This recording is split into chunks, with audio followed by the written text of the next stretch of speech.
I was just going to say, one of the wonderful things about being on this podcast is that, you know, about once a week or so, Dave, you send us a email, you forward us an email or a letter or something that a listener has written to us about the impact that the podcast and the ministry has had on their lives, and the ways that it's brought them peace and joy and closer to God. And those are lay people, but those are also clergy.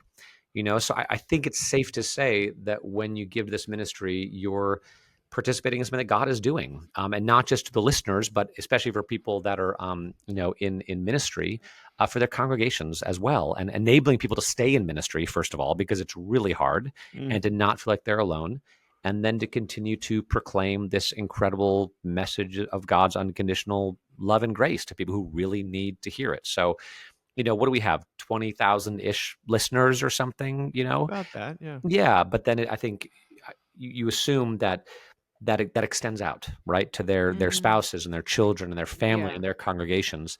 And I think there's a real impact that's being had. And we see that in these wonderful letters we receive. So thank you for sending those, because they're like as Yeah. good as gold. We love them. But just to say, we're not speaking into a void, thank God.